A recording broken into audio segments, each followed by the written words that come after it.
Je vous emmène avec moi dans le Pas-de-Calais, là d'où je viens. C'est une bonne manière de reprendre cette chaîne YouTube. On part 4 jours et 3 nuits en road trip sur la côte ouest des Hauts-de-France, entre le Cap Blanc-Nez et Saint-Valery-sur-Somme.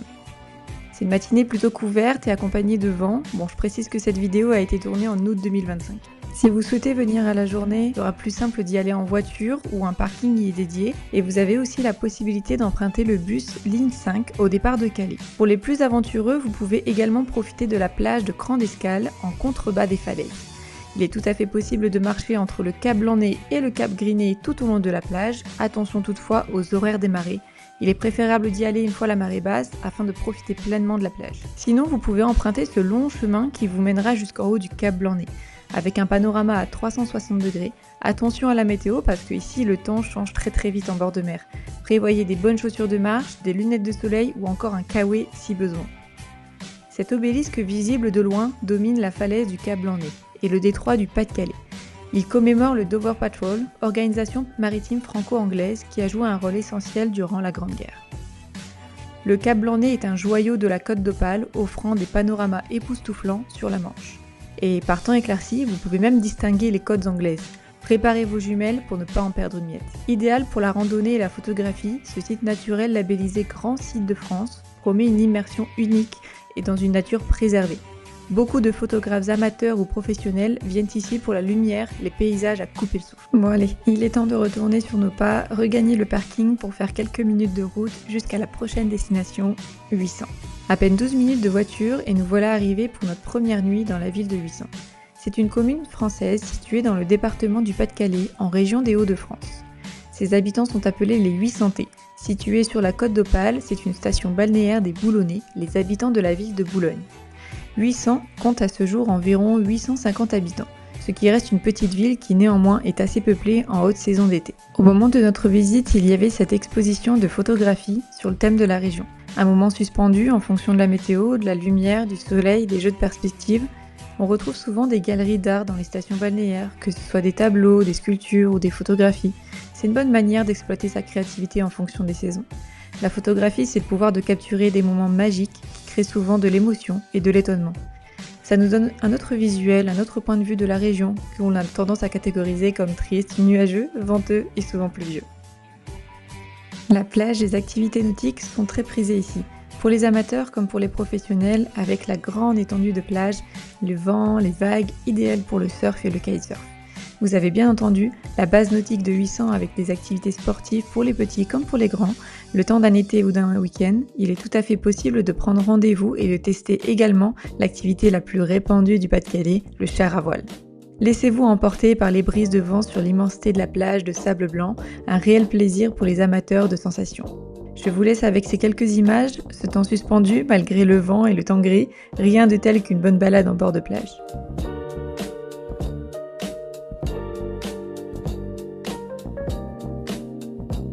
Pour se loger sur 800, vous avez la possibilité de prendre un hôtel ou Airbnb, ou même chambre d'hôte, en fonction de vos envies et de votre budget. Pour notre première nuit, nous avions réservé à l'hôtel de la plage. Il faut compter environ 160 € la nuit avec petit déjeuner compris, pour une chambre double standard pour 2 personnes. Le lendemain, la météo était plus éclaircie. Nous avions donc profité pour aller se balader une dernière fois après un bon petit déjeuner. Marcher le long de la plage, le soleil, les petites balades dans les dunes où se trouvent encore les anciens bunkers de la Seconde Guerre mondiale. Un moment hors du temps qui demande parfois un peu d'agilité pour trouver son chemin à travers les dunes de sable. Si vous souhaitez séjourner le temps d'un week-end ou les vacances d'été, prenez-vous à l'avance.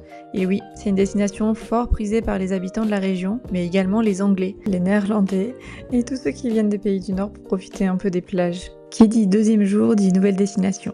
On reprend la voiture direction Neuchâtel-Ardelot, à une bonne demi-heure de route depuis 800, facile d'accès depuis l'autoroute A16. Il ne faut surtout pas rater le château de Neuchâtel-Ardelot, situé dans la commune de Candette. Le château actuel est un manoir achevé au milieu du 19e siècle sur les fondations datant de 1222. Il a la forme d'un polygone avec 9 tours entourées de 2 larges fossés concentriques et installés sur une colline dominant les marécages ainsi que le lac des Miroirs. La visite est libre, attention aux horaires à voir préalablement sur le site officiel. Le prix est de 5 € par adulte ainsi que les tarifs réduits à 3 € ou gratuits sous présentation de justificatif. Il est agréable de faire le tour du château par les jardins botaniques, très bien fleuris en période de printemps-été. Puis, vous pouvez réserver votre horaire de visite pour l'intérieur du château. Le nombre de personnes étant limité par sa taille, prenez-vous-y à l'avance. Le temps de visite est assez rapide, puisqu'il s'agit d'un manoir avec plein de petites salles soigneusement décorées à plusieurs étages. Vous avez également le livre de visite qui vous donnera toutes les informations nécessaires tout au long de votre parcours. Vous devez sûrement vous demander pourquoi il y a un drapeau britannique en haut de ce domaine. Il abrite aujourd'hui le centre culturel de l'entente cordiale consacré aux relations entre les Français et les Anglais. Il vise principalement à améliorer les relations entre le Kent et le Pas-de-Calais. Il accueille également chaque été le Midsummer, qui est un festival avec une grande programmation proposant de l'opéra, du théâtre et des concerts le temps d'un été. Côté histoire, le château actuel a été construit par le comte Philippe Hurepel de Clermont, fils du roi Philippe Auguste de 1222 à 1231. Prise et reprise, cette forteresse voit passer dans ses murs des troupes françaises, anglaises et bourguignonnes. En 715, Marie de Médicis fait assigner le château par le maréchal d'Ancre car il est alors occupé par les protestants. Il est alors largement détruit et une ferme prend place au milieu des ruines. Il reste encore aujourd'hui les courtines d'origine. Lors de la Révolution française en 1789, cela affecte la paroisse de Condette en Boulonnois. Les quelques 380 habitants sont surtout préoccupés par l'invasion des sables de la côte. En 1820, le château est à nouveau vendu avec ses 880 hectares de dunes et de forêts qui vont jusqu'à la mer. Quelques années plus tard, dans l'espoir d'arrêter l'avancée du sable dans les terres, on entreprend les premières plantations d'arbres résineux. En 1848, le château est acquis par l'anglais Sir John Eyre, un magistrat de Bristol qui tente de restaurer les ruines médiévales. C'est à cette époque que l'écrivain Charles Dickens vient régulièrement à Condette pour, notamment, vivre en toute discrétion sa liaison avec Hélène Tarnin. À l'époque contemporaine de 1897, le château est vendu puis racheté par l'anglais John Robinson Whiteley, qui va en faire un centre d'attraction de la région, avec notamment du golf, de la chasse, de la pêche et toute autre activité qui participe à la création de la station balnéaire d'Ardelot, pour attirer les mondains fortunés, les aristocrates de France et d'Angleterre. Pendant la Première Guerre mondiale, le château est à la disposition de l'armée britannique. Il est cédé en 1987 à la commune de Condette, qui confie les terres au parc naturel régional du Boulonnais. C'est en 2001 qu'on y fait installer le centre culturel. Une fois la visite terminée, nous voilà en route pour rejoindre notre deuxième hôtel. Les Jardins d'Ardelot est un hôtel 3 étoiles situé au centre-ville. Il faut compter en moyenne 200 € la nuit avec petit déjeuner pour 2 personnes. Le lendemain matin, après une bonne nuit de sommeil, nous voilà dans la file d'attente de la boulangerie où il est possible de déjeuner sur place. Après le check-out de l'hôtel, le trip continue direction la Chartreuse de Neuville à environ une trentaine de minutes depuis Ardelot. Tout commence il y a à peu près 700 ans quand le comte de Boulogne fonde un monastère au pied des remparts de Montreuil-sur-Mer. Fondé en 1324 par le comte Robert III de Boulogne, plusieurs fois dévasté, il fut obstinément reconstruit jusqu'à la Révolution. La Chartreuse de Neuville est alors saisie et sa communauté est chassée des lieux. En 1870, les Chartreux reprennent possession du site et en confient la reconstruction à l'architecte Clovis Normand, originaire d'Esdin et émule de Viollet-le-Duc. S'appuyant sur la structure initiale du site, Clovis Normand redessine l'ensemble du monastère en l'amplifiant et en l'éclairant, tout en conservant l'architecture fonctionnelle unique des monastères qui permet une progression vers le silence et la coexistence de 2 vocations complémentaires. Celle des pères au sein des 24 ermitages répartis autour du grand cloître, une vie très simple rythmée par les pierres. Et celle des frères au sein de la cour d'honneur, une vie communautaire active assurant le fonctionnement pratique du monastère. C'est en 1901, très singulier de cette communauté, que s'y développe peu à peu une activité d'imprimerie d'excellence jusqu'à devenir l'imprimerie générale de l'ordre. Dans toutes les chartreuses d'Europe, on y trouve des livres, des recueils, des chants magnifiques imprimés de Neuville. Durant la même année, les Chartreux sont à nouveau contraints de quitter la chartreuse Notre-Dame-des-Prés. Par vagues successives, emportant livres et mobilier, ils traversent la Manche pour aller s'installer dans la vaste chartreuse de Parkminster, près de Brighton, dans le comté d'Angleterre à Succession. Construit par le même architecte, Clovis Normand. C'est en 1907 que Georges Clemenceau inaugure à la Chartreuse de Neuville avec Victor Morel, député et maire d'Esdin, un sanatorium qui accueillera jusqu'à la veille de la Grande Guerre de nombreux malades en convalescence arrivant principalement des régions minières. C'est durant la Première Guerre mondiale que la Chartreuse est confiée au gouvernement belge. Elle accueille les familles de la région d'Ypres inondées par les Alliés pour stopper l'avancée des Allemands. Elle devient ainsi le plus grand centre de réfugiés civils belges d'Europe, hébergeant aussi une colonie scolaire pour les orphelins. Une chartreuse est idéale pour accueillir une communauté diverse car elle propose plusieurs types d'espaces. Technique, communautaire, de vie de groupe et d'isolement, c'est une véritable petite communauté qui traverse ainsi les conflits mondiaux. À l'abri de ces hauts de murs, près de 5000 réfugiés belges passeront par la Chartreuse de Neuville. C'est entre les années 1947 et 1997 que la Chartreuse de Neuville devient un hospice-asile pour personnes en situation de handicap, mental, moteur, personnes âgées sans ressources, orphelins ou sortant de prison. Tous ont en commun de ne pas être ou avoir sa place au sein de la société. Pour pallier le manque de personnel devant l'afflux des résidents, on peut compter jusqu'à 600 personnes. Une organisation atypique se met en place, les résidents selon leurs capacités participent au fonctionnement de l'institution. Cette communauté devient interdépendante où chacun trouve sa place et sa reconnaissance. Le bâtiment se vide peu à peu dans les années 80. Son fonctionnement ne répondant plus aux normes, les résidents sont contraints de déménager dans d'autres établissements plus adaptés et plus spécialisés. À partir de 2008, l'association et ses partenaires privés et publics ont entrepris une réhabilitation hors du commun de ce lieu, aujourd'hui tourné vers l'avenir. Labellisé centre culturel de rencontre au service de l'innovation sociétale et artistique par le ministère de la Culture et fabrique de territoire par le ministère de la Cohésion des Territoires. La Chartreuse de Neuville renoue ainsi avec le rôle de rayonnement et le moteur territorial des abbayes et monastères du Moyen-Âge. On continue notre chemin vers le centre-ville à 5 minutes de là en voiture. Un temps idyllique entre le soleil et le ciel bleu, le temps de déjeuner en terrasse, vous y trouverez beaucoup de petits restaurants typiques de la région avec un esprit très familial. Malgré sa faible population, environ 2000 habitants, Montreuil-sur-Mer est une commune relativement importante puisqu'elle occupe le statut de sous-préfecture du département. Petite ville au riche patrimoine historique et architectural, principalement connue pour ses fortifications et ses remparts datant du XIIIe et XIVe siècle, elle est devenue l'un des principaux lieux touristiques de la région et a reçu plusieurs labels. En référence à l'ouvrage Les Misérables de Victor Hugo, dont une partie a lieu à Montreuil-sur-Mer, chaque été se déroule le spectacle Son et Lumière. Juliette et les Misérables. Des scènes du film Les Misérables d'Henri Fescourt sont tournées dans la cité en 1925. La ville regorge de petites ruelles à pavés, vous pouvez également faire le tour à pied tout au long des remparts de la Stadelle. Un lieu emblématique mais surtout classé historique en 1929 où elle accueille désormais plus de 25 000 visiteurs par année. Malheureusement, nous n'avons pas eu le temps de faire la visite, mais si vous passez par là, n'hésitez pas à vous organiser ou à prendre vos billets à l'avance, car le site est assez grand, comprenant le musée intérieur et les jardins.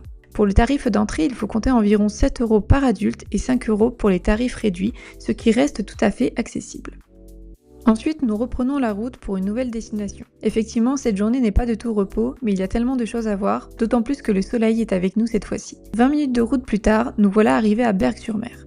C'est une station balnéaire du sud de la Côte d'Opale, ainsi qu'une ville mondialement connue en chirurgie orthopédique, en rééducation et réadaptation fonctionnelle. Elle abrite aussi de nombreux établissements hospitaliers comme l'hôpital maritime. Elle est connue pour sa vaste plage de sable fin, 7 km de long, 1,5 km de large, à marée basse. Ses compétitions de chars à voile, comme les 6 heures de Berck, ses rencontres internationales de cerfs-volants qui ont attiré plus de 800 000 personnes en avril dernier.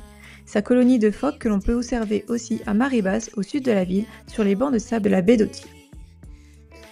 Non loin du Pas-de-Calais, nous reprenons la route pour Saint-Valery-sur-Somme, comme son nom l'indique, dans le département de la Somme. Elle fait partie du parc naturel régional Baie de Somme, Picardie-Maritime, depuis 2020. La commune fait aussi partie des villages labellisés Pays d'art et d'histoire qui œuvrent à mettre en avant leur patrimoine. Saint-Valery-sur-Somme est l'un des 3 ports de la baie de Somme avec Le Crotoy, Le Hordel, commune de Cailleux-sur-Mer. Sa population compte environ 2500 personnes à l'année et une forte affluence de touristes sur la période estivale. L'agglomération de Saint-Valery est composée de 3 entités. La ville haute, la ville basse, est appelée la Ferté où se trouve le port et le quartier de l'abbaye en prolongement de la vieille ville. La vieille ville, ou ville haute, a gardé en partie son aspect médiéval avec ses rues étroites. 2 portes fortifiées, les remparts et l'église de Saint-Martin, constituées de maisons étroites qui redescendent vers le port. La ville basse s'est développée le long du port et du canal de la Somme. Le hameau de Rivauville, limitrophe de la commune d'Étrébeuf, constitue une extension de la commune valéricaine. Avant d'aller à l'hôtel, nous nous sommes restaurés à la buvette du Mouton, un endroit idyllique pour cette dernière soirée, situé au bout du quai de Jeanne d'Arc, au bord de la baie de Somme, où l'on peut profiter pleinement du coucher de soleil en sirotant un cocktail accompagné d'un barbecue. Les terrasses à ciel ouvert, donc je vous suggère de prendre une petite veste pour la tombée de la nuit et si possible de réserver sa place en amont. Si vous avez encore de l'énergie, faites comme nous et empruntez le petit chemin boisé situé à côté du bar. Il vous mènera sur le point de vue panoramique de Saint-Valery-sur-Somme en passant par la porte de Jeanne d'Arc. Cette héroïne française, qui s'est illustrée lors de la guerre de Cent Ans, parcourut une grande partie du territoire pour défendre la France contre les Anglais. Parmi les lieux emblématiques de sa vie, on retrouve notamment la baie de Somme, où elle fut capturée par les Anglais avant d'être emprisonnée à Saint-Valery-sur-Somme et au Crotoy. Nous avons passé la nuit dans l'hôtel Échappée en baie, situé à l'extrémité de la ville, qui propose un cadre idyllique avec le calme et la campagne. En période estivale, comptez 250 € avec petit déjeuner compris pour une chambre double pour 2 personnes. Vous avez également un parking privé et la possibilité de vous rendre au centre-ville à environ 15 minutes à pied. Après un bon petit déjeuner, nous sommes repartis en balade à pied depuis l'hôtel avant de mettre fin à ce petit voyage. Vous avez de nombreuses petites ruelles à pavés, des boutiques de souvenirs, mais vous avez surtout l'attraction préférée par certains et certaines d'entre vous, le train à vapeur. Et oui, il circule de février à décembre entre Le Crotoy, Cailleux-sur-Mer, Noyelles-sur-Mer, Saint-Valery-sur-Somme, sur une ligne à voie métrique appartenant à l'ancien réseau d'intérêt local de la Somme. L'association Chemin de fer de la baie de Somme est née en 1970 et au fil des années, elle est devenue un acteur majeur du développement touristique de la côte picarde, mais aussi de la préservation, de la sauvegarde et de la mise en valeur du patrimoine ferroviaire du réseau des bains de mer en restaurant complètement des voitures, wagons, locomotives à vapeur et des locomotives diesel. De nombreuses activités sont proposées autour du train, notamment des balades, visites guidées ou même à bord du train un restaurant. Profitez pleinement de la station balnéaire de la baie de Somme tout en dégustant un bon repas gastronomique.